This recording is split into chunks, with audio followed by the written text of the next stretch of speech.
আসসালামু আলাইকুম, কেমন আছেন সবাই? চলে আসছি আপনাদের মাঝে নতুন আরেকটি ভিডিও নিয়ে। আশা করি আজকের ভিডিওটির কোনো না কোনো অংশ একটু হলেও আপনাদের ভালো লাগবে। আজকের ভিডিওটি সকাল থেকেই শুরু করেছি। আমাদের এখানে কিন্তু আজকে 2 দিন হয় প্রচুর বৃষ্টি। 3-4 দিন আগে কিন্তু প্রচুর রোদ ছিল। এখন আবার নতুন করে বৃষ্টি হওয়া শুরু। আর বৃষ্টি হলে তো অনেকটাই ঝামেলা বেড়ে যায়। দেখা যায় কাজটা অনেকটাই বেড়ে যায়। আর আমরা সংসার লাইফে যারা আছি, যারা গৃহিণী, তাদের মেইন কাজই হচ্ছে বাচ্চা সামলানো, সংসার গোছানো, রান্নাবান্না সব কিছু মিলিয়ে কিন্তু সারাটা দিন এভাবেই কেটে যায়। দেখতেই পাচ্ছেন চলে এসেছি সবজি তোলার জন্য। আমি প্রত্যেক ভিডিওতে আপনাদের সাথে শেয়ার করি, আর আমার কাছে শেয়ার করতে ভীষণ ভালো লাগে। অনেক আপুরা আমাকে কমেন্টস করে বলেন যে আপু তোমার সবজি তোলা দেখে আমার ভীষণ ভালো লাগে। আমি ওই আপুদেরকে বলবো, আমি কিন্তু সংসার লাইফে অনেকটাই পরিশ্রম করি। সংসারের সকল কাজ সেরে আমার যখন একটু অবসর সময় থাকে, ওই সময়টাতে আমি গাছ রোপণ করি। আমরা যারা মধ্যবিত্ত ফ্যামিলিতে আছি, আমরা কিন্তু সব কিছু হিসেব করেই চলতে হয়।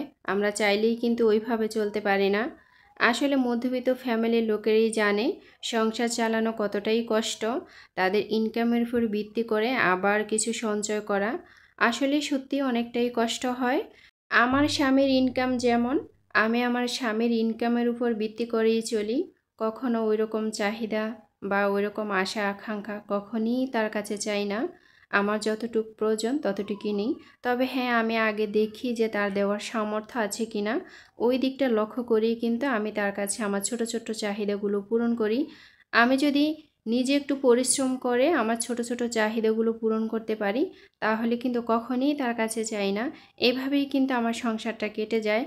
আর আমরা যারা মধ্যবিত্ত ফ্যামিলিতে রয়েছি, প্রত্যেকটা নারী যদি হ্যাপিভাবে চলতে চায়, সুখী জীবনযাপন করতে চায়, আমি মনে করি তাদের কিন্তু একটু পরিশ্রম করতেই হয়। না হয় কিন্তু অনেকটাই কষ্ট হয়।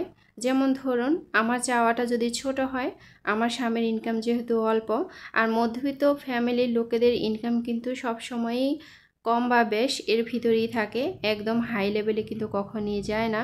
তো আমার চাওয়া অল্প হলেই কিন্তু সে পূরণ করতে পারবে। আর যদি একটু বেশি লেভেলের হয় তাহলে কিন্তু কখনোই সম্ভব না। মধ্যবিত্ত ফ্যামিলির নারীদের কিন্তু বুঝে শুনে চলাটাই সর্বোত্তম। আমার প্রত্যেকটা ভিডিও লক্ষ্য করলে দেখবেন আমি প্রতিদিনই কিন্তু সবজি গাছ থেকে সবজি সংগ্রহ করে তারপর রান্না করি। এই যে আমি পরিশ্রম করি বলেই কিন্তু আমি নিজের হাতে সবজি তুলে রান্না করতে পারি। আমার স্বামীর কিন্তু এদিক থেকে কোনো টাকাই খরচ হয় না, অনেক টাকাই কিন্তু বেঁচে যায়। সেই সাথে কিন্তু আমি অনেক সবজি বিক্রিও করতে পারি। দেখা যায় অতিরিক্ত হয়ে গেলে তখন কিন্তু বিক্রি করে ফেলি। বিক্রি করলে যে টাকাটা হয় সেই টাকাটা দিয়ে আমি আমার ঘরের যাবতীয় যে ছোট ছোট প্রয়োজনগুলো, সেই প্রয়োজনগুলোই পূরণ করি।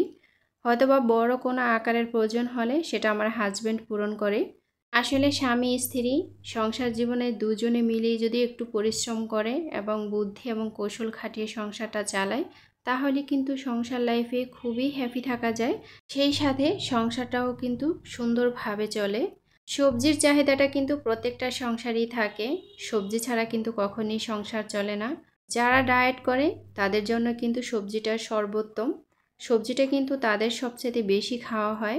আমরা নারীরা যদি অলসতা না করে স্বামীর ইনকামের পাশাপাশি এভাবে আমাদের সংসারের চাহিদা পূরণ করতে পারি এবং ছোট ছোট ইচ্ছাগুলো পূরণ করতে পারি, তাহলে দেখবেন আপনার স্বামীও কিন্তু অনেকটাই খুশি হবে আপনার উপর।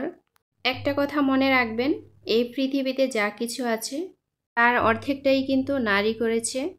আসলে আমরা যারা গৃহিণী তারা চাইলেই কিন্তু অনেকভাবেই সঞ্চয় করতে পারি। সঞ্চয়ের কিন্তু কয়েক পথ রয়েছে। যে যে স্থানেই আছে না কেন, আপনার ওই স্থান বুঝেই আপনি সঞ্চয়ের পথ খুঁজে নেবেন। তো দেখতেই পাচ্ছেন আজকে এখানে 2টা জালি কেটে নিয়েছি, সেই সাথে অনেকগুলা কাঁকরোল তুলে নিয়েছি।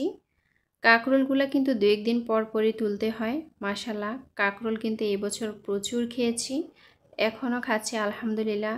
তবে এবছর অধিকাংশ কাঁকরোল কিন্তু আমি ভর্তা করেই খেয়েছি। কাঁকরোলের ভর্তা খেতে কিন্তু ভীষণ ভালো লাগে।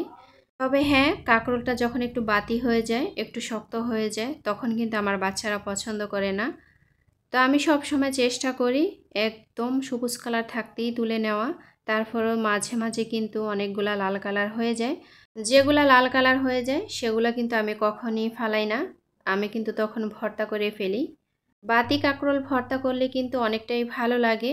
একদম সবুজ কালার যেটা থাকে, বিচিটা নরম থাকে, ওইটার চাইতে কিন্তু একটু বাতি হলে ওইটার ভর্তা সবচাইতে বেশি ভালো লাগে। আর তেলে ভেজে ভর্তা করলে তো তুলনাই হয় না। অনেকে সিদ্ধ করেও ভর্তা করে, তবে সেটা চাইতে তেলে ভেজের ভর্তাটাই কিন্তু সুন্দর একটা স্মেল আসে। অনেকে কিন্তু পান্তা ভাতের সাথে কাঁকরোল তেলে ভেজে তারপরে বেগুনের মতো খায়, বেগুন ভাজা যেরকম ঠিক ওইরকমভাবে খায়, সাথে একটা পোড়া মরিচ বা কাঁচা মরিচ অথবা বোম্বাই মরিচ, যার যেটা ভালো লাগে সেটা দিয়ে, আসলে সেটা খেতেও কিন্তু ভীষণ ভালো লাগে।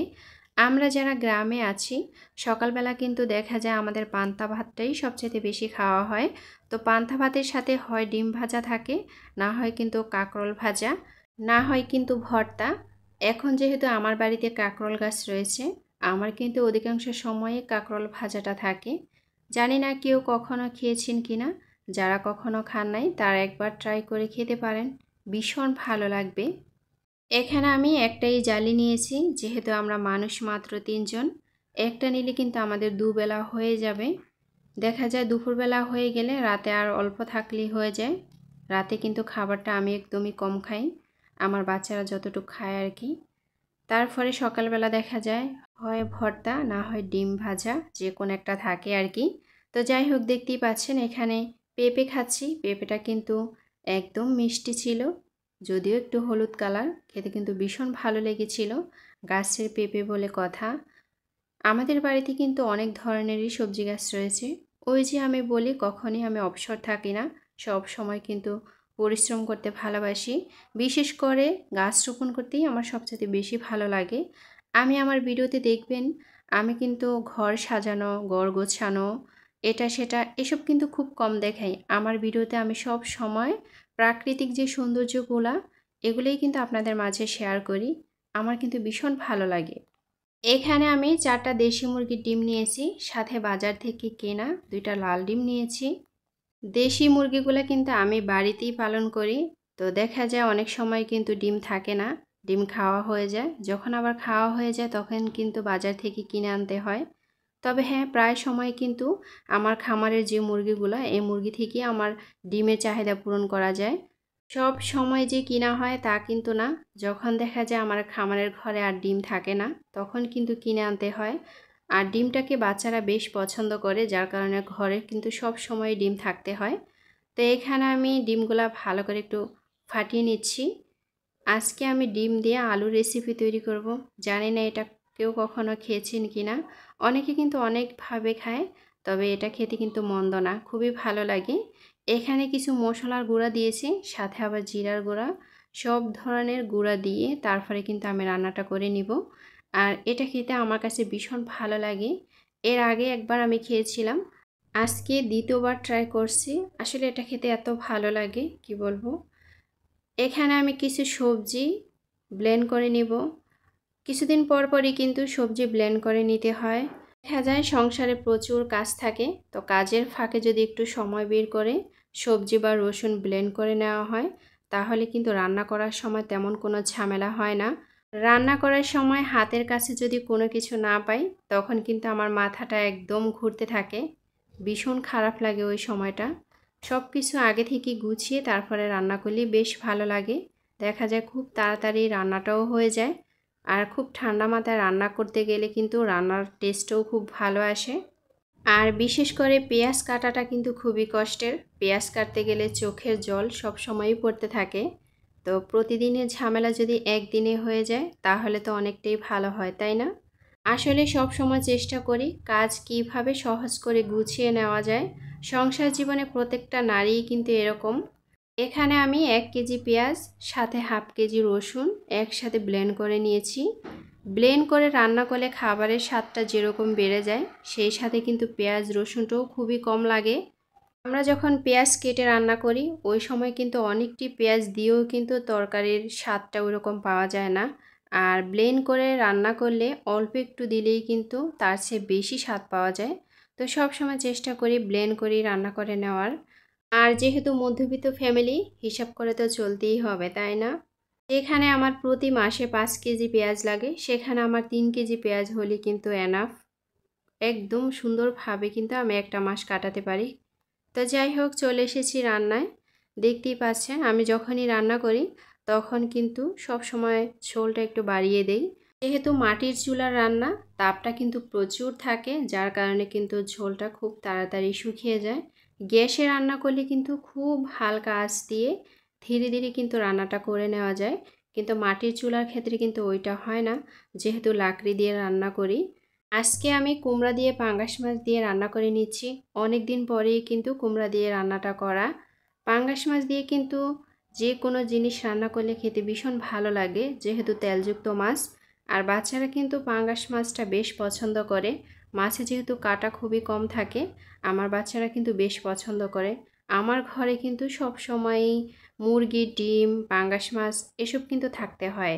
আসলে আমাদের বাড়িতে কিন্তু প্রচুর লাকড়ি আছে, লাকড়ির কোনো কমতি নেই। দেখা যায় অনেক ধরনের গাছ রয়েছে, তো প্রত্যেক বছর কিন্তু গাছগুলো ছাঁটাই করে দিতে হয়, তখন কিন্তু প্রচুর লাকড়ি হয়। আমি লাকড়িগুলো ওই সময় কিন্তু 1 বছরের জন্য সংগ্রহ করে রেখে দিই। যখন ইচ্ছে তখন কিন্তু ওখান থেকে লাকড়ি দিয়ে রান্না করি। আর বিশেষ করে গ্রামের বাড়িগুলোতে কিন্তু সব সময়ই মাটি চুলায় রান্না করে। লাকড়ি রান্না খেতে তো অসাধারণ, তাই না? আমি চাইলেই কিন্তু গ্যাসে রান্না করে খেতে পারি। ওই যে সাশ্রয়, একটু সাশ্রয় বা বুদ্ধি, একটু পরিশ্রমের মাধ্যমে যদি হেলদি খাবার খেতে পারি বা 2 টাকা সঞ্চয় করতে পারি, তাহলে কিন্তু সংসারের জন্য অনেকটাই হেল্প হবে। তো যাই হোক, এখানে আমি আলুগুলা কষিয়ে এবার আমি ডিমগুলা দিয়ে দিচ্ছি। তো আজকের ভিডিও এখানেই শেষ করব। সবাই ভালো থাকবেন। আসসালামু আলাইকুম। আল্লাহ হাফেজ।